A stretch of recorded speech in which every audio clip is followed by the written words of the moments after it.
അനുഷി നമസ്കാരം. ഇപ്പോൾ പാകിസ്ഥാനിലെ ലഷ്കർ ഇ തോയ്ബയുടെയും ജെയ്ഷെ മുഹമ്മദിൻ്റെയും എല്ലാം ഭീകര കേന്ദ്രങ്ങൾ നമ്മുടെ സൈനികർ ആക്രമിച്ചിരിക്കുകയാണ്. ഇത് ഒരു വലിയ സൂചനയല്ലേ പാകിസ്ഥാന്? തീർച്ചയായിട്ടും. നമ്മുടെ ഭാരതത്തിന് നേരെ ആക്രമണം ഉണ്ടായ സമയത്ത് തന്നെ ഭാരതത്തിൻ്റെ പ്രധാനമന്ത്രി അസന്നിഗ്ധമായിട്ട് അദ്ദേഹം വ്യക്തമാക്കിയിരുന്നു, ഇതിന് ശക്തമായിട്ടുള്ള തിരിച്ചടി ഭാരതത്തിൻ്റെ ഭാഗത്തുണ്ടാകും. തീവ്രവാദികൾ ഏത് മാളത്തിൽ പോയി ഒളിച്ചാലും അവരെ പിന്തുടർന്ന് ആവശ്യമായിട്ടുള്ള തിരിച്ചടി കൊടുക്കും എന്നുള്ളത് ഇന്ത്യയുടെ പ്രധാനമന്ത്രി നൽകിയിട്ടുള്ള വാക്കാണ്. ആ വാക്ക് അദ്ദേഹം നൽകുന്ന സമയത്ത് തന്നെ ആർക്കും ആ കാര്യത്തിൽ ഒരു ആശങ്കയും ഉണ്ടായിരുന്നില്ല. കാരണം പറഞ്ഞ വാക്ക് പാലിക്കുന്ന പ്രധാനമന്ത്രിയാണ് ഭാരതം ഭരിക്കുന്നത് എന്നുള്ളത് കൊണ്ട് ഭാരതീയർക്ക് ഇന്ന് ചോദിക്കാനും പറയാനും ആളുണ്ട്. ഇതിനു മുമ്പുള്ള സാഹചര്യം എന്തായിരുന്നുവെങ്കിൽ ഇന്ത്യക്ക് നേരെ ഏത് തരത്തിലുള്ള ആക്രമണം പാകിസ്ഥാൻ്റെ ഭാഗത്തുനിന്നുണ്ടായാലും ഒരു തരത്തിലുള്ള തിരിച്ചടിയും ആ ഭീകരർക്ക് കൊടുക്കാൻ സാധിക്കാത്ത നട്ടലില്ലാത്തൊരു ഭരണകൂടമാണ് ഭാരതത്തിലുണ്ടായിരുന്നത്. ഇപ്പോൾ നമ്മുടെ രാജ്യം കണ്ട ഏറ്റവും വലിയൊരു ഭീകരാക്രമണമാണ് മുംബൈയിലുണ്ടായിട്ടുള്ളത്. ഇപ്പോൾ പഹൽഗാമിലുണ്ടായിട്ടുള്ള ഭീകരാക്രമണം ഒന്നുമല്ല, അതിൻ്റെ എത്രയോ 1000 ഇരട്ടി വലിയ ആക്രമണമാണ് മുംബൈയിൽ നടന്നത്. നമുക്കറിയാം, മേജർ സന്ദീപ് ഉണ്ണികൃഷ്ണൻ ഉൾപ്പെടെയുള്ള ആളുകളെ നമുക്ക് നഷ്ടപ്പെട്ടിട്ടുള്ള ആക്രമണമാണ്. പക്ഷെ അത്രയും വലിയൊരു ഭീകരാക്രമണം പാകിസ്ഥാനിൽ നിന്ന് ബോട്ടിൽ മുംബൈയിൽ വന്നിറങ്ങി കണ്ണിൽ കണ്ട ഇന്ത്യക്കാരെ മുഴുവൻ വെടിവെച്ച് വീഴ്ത്തി ചോര പുഴയൊഴുക്കിയിട്ടും ചെറുവിരലനക്കാൻ അന്നത്തെ ഭരണകൂടം തയ്യാറായില്ല. ഇന്ന് നരേന്ദ്രമോദി എന്ത് ചെയ്തു, എന്ത് ചെയ്യുന്നു എന്ന് ചോദിക്കുന്ന ആളുകളാണ് അന്ന് ഭരണത്തിലിരുന്നിരുന്നത്.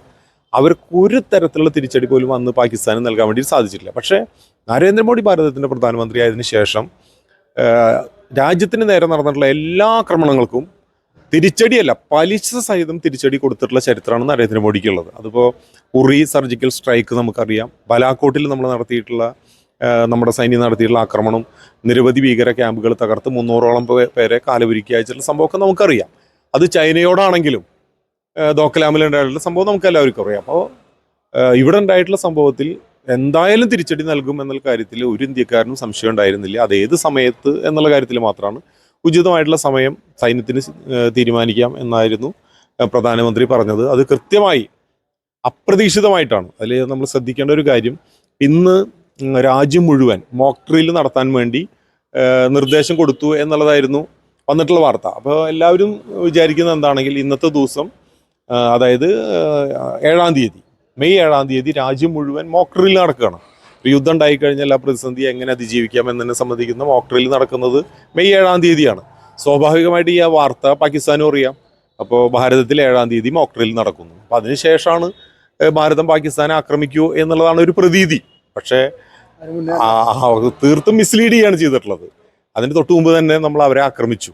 അപ്പോൾ പാകിസ്ഥാന് ചിന്തിക്കാൻ സാധിക്കുന്നതിനും അപ്പുറത്താണ് ഭാരതത്തിൻ്റെ നീക്കങ്ങൾ എന്നുള്ളതാണ് ഇതിൽ നിന്ന് നമുക്ക് ഒഴിവാക്കാൻ സാധിക്കുന്നത്. ഇപ്പോൾ ഈ ആക്രമണം, പെഹൽഗാമിൽ നടന്ന ആക്രമണത്തിന് തൊട്ട് അടുത്ത ദിവസങ്ങളിൽ കേരളത്തിലുള്ള പല ആളുകളും ജിഹാദി ഗ്രൂപ്പുകളിൽ നിന്നൊക്കെ വലിയ ആഹ്ലാദം നമ്മുടെ മാധ്യമങ്ങളുടെ അടിയിലൊക്കെ കമൻറ്റുകളായിട്ട് വന്നിരുന്നു. ഇന്ത്യയെ അല്ലെങ്കിൽ നമ്മുടെ രാജ്യത്ത് ഇതുപോലൊരു ഭീകരാക്രമണം നടത്തിയാൽ സന്തോഷിക്കുന്ന ഒരുപാട് ആളുകൾ ഇവിടെ ഉണ്ട്. അവർക്ക് ഇത് സഹിക്കാൻ പറ്റുന്ന ഒരു കാര്യമല്ല. ഇല്ല, അത്തരം ഒറ്റുകാരെല്ലാ കാലത്തും ഈ രാജ്യത്തുണ്ടായിട്ടുണ്ട്. രാജ്യത്തെ പിന്നിൽ നിന്ന് കുത്താൻ വേണ്ടിയിട്ട് ശക്തമായിട്ടുള്ള ഒരു സംവിധാനം ഇവിടെ പ്രവർത്തിക്കുന്നുണ്ട്. അപ്പോൾ അവരുടെ സന്തോഷമൊക്കെ താൽക്കാലികമായിരിക്കും എന്നുള്ളത് നമുക്ക് എല്ലാവർക്കും അറിയാം. അവർ കുറച്ച് ദിവസം ആഹ്ലാദിക്കട്ടെ, ഇപ്പം എന്തായാലും അവർ കരയുന്നുണ്ടായിരിക്കും. ഇപ്പോൾ ഭീകരവാദികളെ മഹത്വവൽക്കരിക്കാൻ വേണ്ടി സിനിമ പിടിച്ചിട്ടുള്ള ആളുകളൊക്കെ ആ ഭീകരവാദിയുടെ കുടുംബത്തിൽ 14 പേര് ഈ ആക്രമണത്തിൽ, ഇന്ത്യൻ സൈന്യത്തിൻ്റെ തിരിച്ചടിയിൽ മരണപ്പെട്ടു എന്നുള്ളതാണ് നമ്മൾ മനസ്സിലാക്കുന്നത്. ആ ഭീകരവാദിയുടെ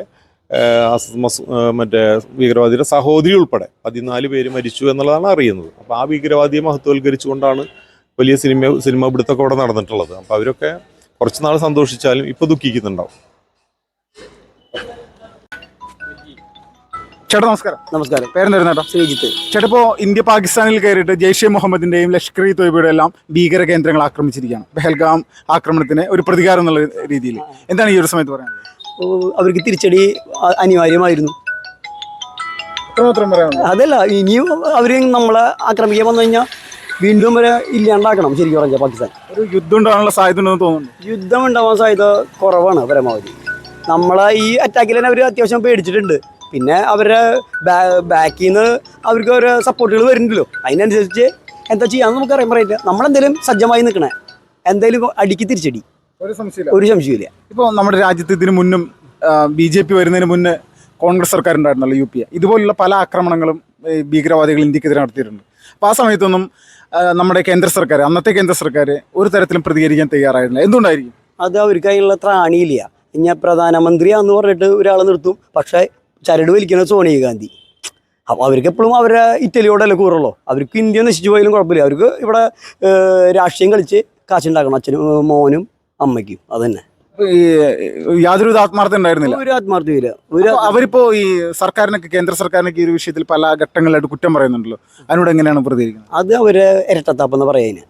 ഇരട്ടത്താപ്പ് അവർക്ക് ചെയ്യാൻ പറ്റില്ല. ചെയ്യണവരെ ഇപ്പോൾ നമ്മൾ വഴിയെ കാണവരെ മന്ദാന്ന് വിളിക്കണം. അവരെ 2 കാലം മന്ദില്ല, വഴിയെ കാണവരെ മന്ദാന്ന് വിളിക്കുക. അതന്നെ അവരുടെ പരിപാടി. ഇസ്ലാമിക ഭീകരവാദത്തെ നശിപ്പിക്കാനായിട്ട് നമ്മുടെ രാജ്യത്തിന് പൂർണ്ണമായിട്ട് സാധിക്കുമെന്ന് തോന്നുന്നു. തീർച്ചയായിട്ടും ഇപ്പോഴത്തെ സർക്കാർ എന്ന് പറഞ്ഞാൽ നല്ല ഇച്ഛാശക്തിയുള്ള സർക്കാരാണ്, മോദി സർക്കാർ. ഇനി എന്തായാലും അത് അവരെ ഉന്മൂലനം തന്നെ ചെയ്യും, അത് യാതൊരു സംശയമില്ല. അപ്പോൾ ഈ നമ്മുടെ രാജ്യത്തുള്ള മറ്റ് പ്രതിപക്ഷ പാർട്ടികളെല്ലാവരും തന്നെ കേന്ദ്ര സർക്കാരിനെ കുറ്റപ്പെടുന്നുണ്ട് പല കാര്യങ്ങളിലായിട്ട്. ഇപ്പോൾ അന്ന് തീവ്രവാദികളെ, അല്ലെങ്കിൽ ഇത്രയും ദൂരത്തുനിന്ന് തീവ്രവാദികൾ ഇങ്ങോട്ട് കടന്നു വന്ന് ആക്രമിച്ചാണ്, അപ്പോൾ അതിനെ പ്രതിരോധിക്കാൻ സാധിച്ചില്ല എന്നുള്ള രീതിയിലൊക്കെ പറയുന്നുണ്ടായിരുന്നു. ഇത് നമ്മുടെ രാജ്യത്തെ ജനങ്ങളുടെ ഒരു തെറ്റിദ്ധാരണ ഉണ്ടാക്കാനുള്ള കാരണമില്ല. അത് തെറ്റിദ്ധാരണ തന്നെയാണ്. അവർ ഇപ്പോൾ ജോബ് വിസയ്ക്ക് വന്ന് കയറി, അത് കഴിഞ്ഞിട്ടാണ് അവരുടെ പരിപാടികൾ ചെയ്തുകൊണ്ടിരിക്കുന്നത്. നമ്മളൊരു ജോബ് വിസയ്ക്ക് വരുമ്പോൾ ഓട്ടോമാറ്റിക് എല്ലാവരും അവർക്ക് ഇന്ത്യയിലേക്ക് വരാനുള്ള അനുവാദം കൊടുക്കുമല്ലോ. അത് കഴിഞ്ഞിട്ടാണ് അവർ തീവ്രവാദം കാണിക്കുന്നതെന്ന്. കടന്നു കഴിഞ്ഞാൽ പിന്നെ അവർ തീവ്രവാദം തുടങ്ങി. പിന്നെ അവർ അതിനുള്ള സജ്ജീകരണം കാര്യങ്ങൾ ചെയ്ത് ഇന്ത്യയെ നശിപ്പിക്കാൻ നോക്കുക. അപ്പോൾ ഇതൊരു വലിയ തിരിച്ചടി തന്നെയാണ് പാകിസ്ഥാനെ സംബന്ധിച്ച്. അതെ, വലിയ തിരിച്ചടി. ഒരു ഓർക്കാപ്പുറത്തുള്ള അടി എന്ന് പറഞ്ഞില്ലേ, ഇതിന് വലിയ അടി കിട്ടാനില്ല. ഇനിയും പ്രതീക്ഷിക്കാം. ചേട്ടാ നമസ്കാരം. നമസ്കാരം. ചേട്ടാ പേരെന്തായിരുന്നു? വിനയൻ.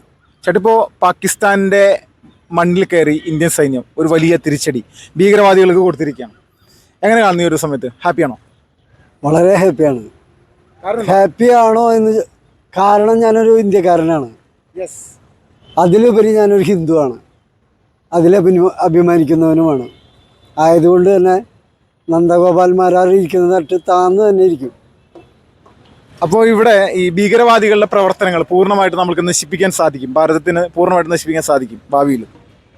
തീർച്ചയായിട്ടും. പാകിസ്ഥാൻ ഭാരതത്തിന് ശരിക്കും പറഞ്ഞാലൊരു ശത്രുവല്ല. കാരണം നമ്മളോട് കിളപിടിക്കാവുന്ന ശത്രു രാജ്യങ്ങളെ ഇന്ന് ലോകത്ത് വിശേഷിപ്പിക്കാവുന്ന, വളരെ വിരലിലെണ്ണാവുന്ന, ഒരു കൈയിൻ്റെ വിരലിലെണ്ണാവുന്ന ശത്രു രാജ്യങ്ങളെ നമ്മളോട് കിടപിടിക്കാവുന്നതായിട്ട് ലോകത്ത് ഇന്ന് ഉള്ളൂ. കാരണം ഭാരതം അതിൻ്റെ പരമവൈഭവത്തിലേക്ക് അടുത്തുകൊണ്ടിരിക്കുന്ന സമയമാണ്.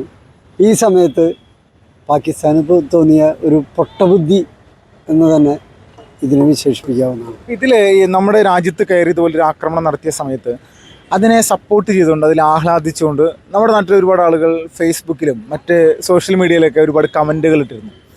അവർക്കൊക്കെ ഇതൊരു വല്ലാത്തൊരു വേദനയായിട്ട് മാറിയിട്ടുണ്ടാവില്ലേ? ഭാരതം ഒരു ജനാധിപത്യ രാജ്യമാണ്. ജനാധിപത്യ രാജ്യത്ത് ഓരോരുത്തർക്കും അവരവരുടേതായ സ്വാതന്ത്ര്യമുണ്ട്. ആ സ്വാതന്ത്ര്യത്തിൻ്റെ സകലവിധ സപ്പോർട്ടും ചെയ്യുന്നൊരു കേന്ദ്ര ഗവൺമെൻറ് നമുക്കുണ്ട്. ആർക്കും എന്ത് വേണമെങ്കിലും, ആരെക്കുറിച്ച് വേണമെങ്കിലും, നമ്മുടെ പ്രധാനമന്ത്രിനെ കുറിച്ച് വരെ നിരന്തരം സോഷ്യൽ മീഡിയയിൽ എന്തെല്ലാം അപവാദങ്ങൾ ഓരോരുത്തർ പടച്ചിറക്കുന്നു. ഇതിനു മുന്നിലൊന്നും തളർന്നു വീഴുന്ന ഒരു സംവിധാനമല്ല സംഘമെന്ന പ്രസ്ഥാനം കെട്ടിപ്പടുത്തുയർത്തിയിട്ടുള്ളത്. ആയതുകൊണ്ട് തന്നെ ഇതൊക്കെ തൃണവൽക്കരിച്ചുകൊണ്ട് മുന്നോട്ട് പോകുന്ന ഒരു സംവിധാനത്തെയാണ് നമ്മൾ ഇന്ന് നമ്മുടെ മുന്നിൽ നമ്മുടെ രാജ്യത്തിൻ്റെ പരമവൈഭവത്തിലൂടെ കണ്ടുവരുന്നത്. ഇപ്പോൾ ഈ ഭീകരവാദ ഗ്രൂപ്പുകൾക്ക് നമ്മുടെ രാജ്യത്തിൻ്റെ ഇടയിൽ നിന്ന് തന്നെ വലിയ സപ്പോർട്ട് ലഭിക്കുന്നുണ്ട്. ഇപ്പോൾ കേരളത്തിൽ നിന്ന് അത് വലിയ രീതിയിലുണ്ട്. അപ്പോൾ അവർക്ക് ഇതൊരിക്കലും സഹിക്കാൻ പറ്റുന്നൊരു കാര്യമായിട്ട് തോന്നുന്നില്ല. പലരും പറയുന്ന ഒരു കാര്യം, ഇപ്പോൾ ചില കമൻറ്റുകളൊക്കെ കാണുന്നുണ്ട്, പാകിസ്ഥാനിൽ ഇതുപോലുള്ള ആളുകൾ മാത്രമല്ല സാധാരണക്കാരായിട്ടുള്ള ആളുകൾ പോലുണ്ട്, അവരുടെ ജീവനും സ്വത്തിനും എന്തെങ്കിലും സംഭവിക്കാനുള്ള സാധ്യതയുണ്ട് ഇതുള്ള ആക്രമണം ഉണ്ടായാൽ എന്നൊക്കെ പറഞ്ഞ് ന്യായീകരിക്കുകയാണ് ചില ആളുകൾ. എനിക്കിതിൽ ഒന്ന് മാത്രമേ പറയാനുള്ളൂ. വല്ലാതെ രോമാഞ്ചം തോന്നുന്നവർ തിരിച്ച് പാകിസ്ഥാനിലോട്ട് തന്നെ പോകണം. കാരണം പട്ടികൾക്ക് ഇവിടെ വില കൽപ്പിക്കുന്ന രാജ്യമല്ല. അങ്ങനെയുള്ള പട്ടികൾക്കും പന്നികൾക്കും ജീവിക്കാനുള്ള രാജ്യമല്ല ഭാരതം.